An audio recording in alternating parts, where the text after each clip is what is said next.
Hello everyone, I am Rus Ansikuya, BE Ed student third year.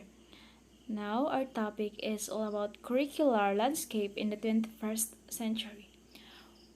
A 21st century classroom incorporates modern technology into lessons to enhance student learning and prepare them for future in our tech-driven world. Curricular landscape in the classroom is so in the 21st century the world was shrunk because of technology. Classrooms have become virtual and global. So as yes, we are a technology base. 21st century is a technology base. So most of the classroom are already have TV as a means of teaching. So they use virtual, especially we are facing a pandemic right now. So as a means of teaching, they use on virtual. So but due to this pandemic, current students are facing emerging issues like global warming, poverty, health issues, war, population growth, and many more. But now we are really facing a COVID-19 pandemic. So what would all of this require? So what are the emerging factors and conditions that will shape the curriculum of the century? How does the curriculum for the 21st century look like? So these are the different issues. It's understandable. So globalization of economics and dependence on international markets. So when we say economic globalization, it refers to the increasing interdependence of world economies as a result of the growing scales of cross-border trade of commodities and services. Next is increased concern and action about environmental degradation, water and energy shortage, global warming, pandemic. So now we are facing a COVID-19 pandemic where lots of people have died. Then the concern is all about this pandemic. So some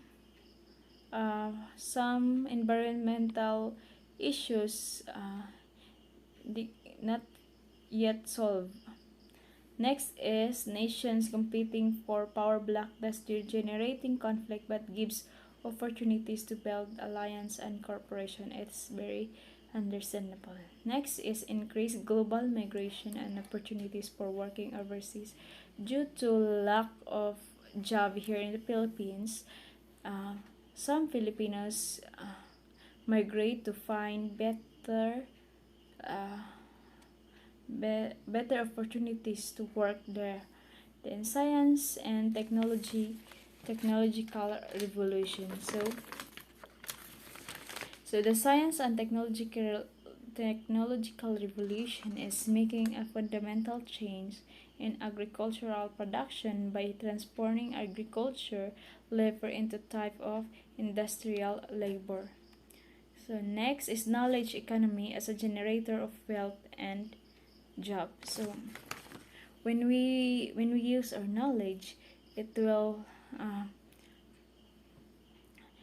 it will it will be successful someday, capable of using knowledge in production, where knowledge is a key factor in growth. So when we have knowledge, we may be successful someday. So all of these issues need a curriculum that will address global solutions to environmental problems and sustainability, cultural diversity, global conflicts, technology revolution, and science breakthrough. The curriculum encourages higher order thinking skills, multiple intelligence, technology, and multimedia, and multiple literacy in the 21st century skills. So we must have that skills for us to live in the future, for us to um, have better future. So now in the 21st century. As a future teacher, need to have a we need to be literate, ICT literate, because we don't know this pandemic when it will end. So we need to be flexible in teaching students. We need to be illiterate in using technology.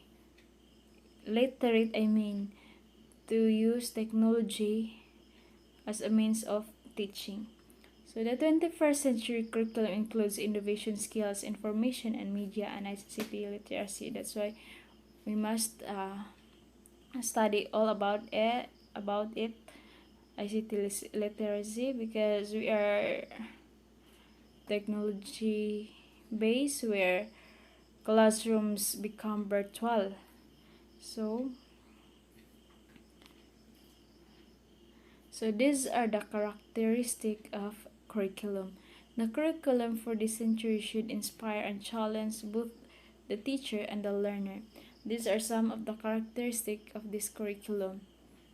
It's provide appropriate knowledge, skills, and values to face the future. It's based on knowledge drawn from research. It's a product of consultative, collaborative development process, support excellence, and equity for all learners. So, students need to develop 21st century skills of learning in the curriculum.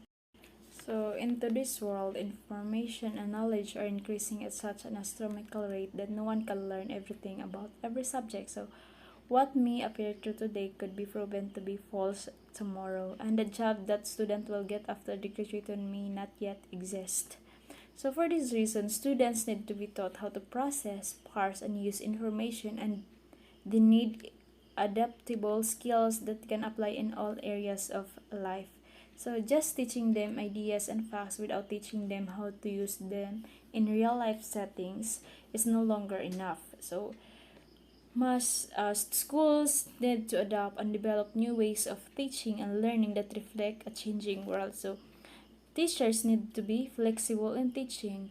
They must use a real life example for the students to relate, and they will use it. They will use it in the near future.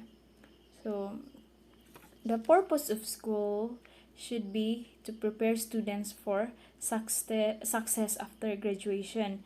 So, and therefore school needs to prioritize the knowledge and skills that will be in the greatest demand, such as the skills deemed to the most important by college professors and employers. So not just teaching them, but we need to, as a future teacher, we need to develop the skills of a child so that uh, they will use it in near future. So what are the skills needed by 21st century learning in order to cope up with the curriculum? So these are the cluster of skills for the 21st century. Now, first is learning and innovation skills. So this is the specific description. So students must use critical thinking and how to solving problem, creativity. They must be creative and innovative, and they also need to develop their oral and written communication. Next is knowledge, information, media, and technology literacy skills. So need to childs need to have a content mastery, information literacy, media literacy, ICT literacy. So we are now in the 21st century where technology based. That's why they really need to have a skills where they use in the near future. These are the life skills, so flexibility and adaptability, initiative and self-direction, teamwork and collaboration, social and cross-cultural skills, productivity and accountability, leadership and responsibility. So, 21st century learners need to have this uh, life skills for them to how to live a life. Next is citizenship skills, so valuing and diversity. Let's continue. These are the 5 frames of thinking. On the other hand, Howard Gardner from his book On Minds of the Future says that the 5 frames of thinking which would help in the development of thinking skills. Each frame of thinking is attributed to the type of mind that learner has to use in order to survive the future. So the first frames of thinking is the disciplined mind. So the disciplined mind refers to the ability to think in which associated with major scholarly disciplines such as history, math, and science, and major professions like law, medicine, management, finance, as well as the ability to apply oneself diligently, improving steadily and continuing beyond formal education. Gardner believes that it is essential for individuals in the future to be able to think in ways that characterize the major disciplines. So at high school level, a student should be introduced and master the ways of thinking in science, mathematics, history, and at least one art form. Next is the synthesizing mind. So the synthesizing mind is able to select crucial information from the confused amount available, arraying that information in ways that make sense to self and others. So the ability to knit together information from different sources into a coherent whole is vital today. So some common examples of synthesis could take the form of narratives, taxonomies, complex concept, rules, and aphorism, and many more. So how do you develop a synthesizing mind? And it is possible to develop a disciplined mind while still keeping alive the potential for synthesizing thinking. So we have already noted the strong tendency for young children to see and make connection easily. So these cognitive skills constitute an invaluable deposit in one's intellectual bank that can be drawn upon at a later stage of life. So for the most part, the synthesizing mind achieves little uh, formal attention during the school years. Now let's proceed to the creating mind. The creating mind is able to go beyond existing knowledge and synthesis to pose new questions, offer new solutions, fashions work that stretch existing genres or configure new ones. So creativity occurs when an individual or group product generated in a particular domain is recognized by the relevant field as innovative and exert a genuine detectable influence on subsequent work in that domain. Let's proceed to the respectful mind.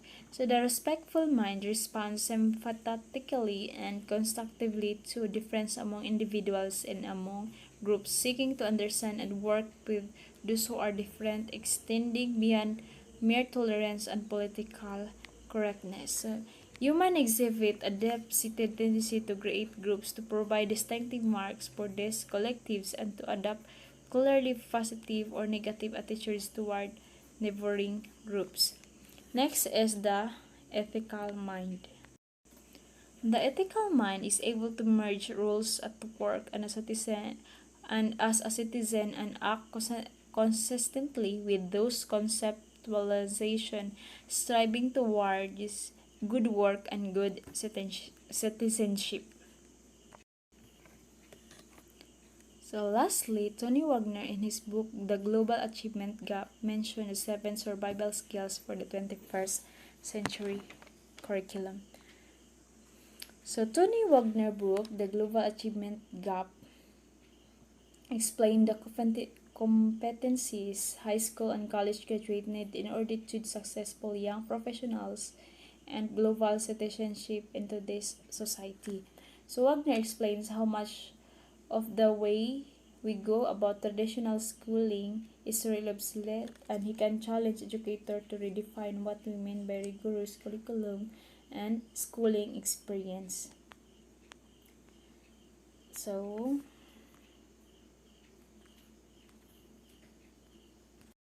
since learning is a lifelong journey, our goal as educators must be to help our students meet the demands of today's world. So, with consideration for these 7 survival skills, while also helping students to remain engaged, motivated, and curious. Learning should be meaningful and applicable. Two of the most important skills we can help our children master is the ability to research and communicate effectively, both verbally and in writing. Well, these are the 7 survival skills for careers, college, and citizenship. So, critical first is the critical thinking and problem solving. So, these are I have an example here. The idea that a company's senior leaders have all the answer and can solve problems by themselves has gone completely by the wayside. The person who's close to the work has to have strong analytical skills. So you have to be rigorous, test your assumptions, don't take things at face value. Don't go in with preconceived ideas that you are trying to prove. By Ellen Komata. So they use critical thinking to solve the problem. Next is the collaboration across networks and leading by influence. So, the biggest problem we have in the company as a whole in finding people capable of exerting leadership across the board. Our mantra is that you lead by influence rather than authority, according to Mark Chandler. So, when we have collaboration, the work will easily easily um, done. Yeah. Next is the agility and adaptability. So when we say adaptability, we are uh, adaptive in the things we are around us. So I've been here for 4 years. These are the example, and we've done fundamental reorganization every year because of changes in the business. I can guarantee the job I hire someone to do with change or may not exist in the future. So this is why adaptability and learning skills are more important than technical skills. So yeah, adaptability and learning skills are important than technical. So if you have learning skills, you need to you can survive in the near future.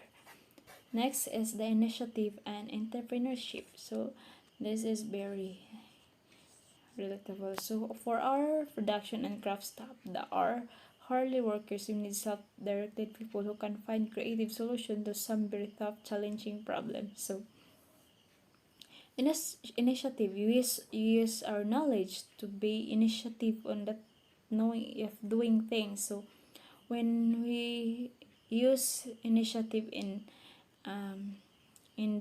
your business, it will be successful. Next is effective oral and written communication. So the biggest skills people are missing is the ability to communicate. Yeah, as a future teacher, when I really need to develop my communication skills, especially I'm teaching a elementary student. So I must be a I must be enhance my communication skills and improve my skills. Next is assessing and analyzing information. So there is so much information available that is almost too much, and if people are not prepared to process the information effectively, it almost freezes them in their steps. So yeah, we need to not just we believe in the fake news, but we need to analyze the information if it's true. Next is curiosity and imagination. So our old idea is that work is defined by employers and that employees have to do whatever the employer wants, but actually you would like him to come up with an interpretation that you like. He's adding something personal, creative, according to Michael Jung, a senior consultant.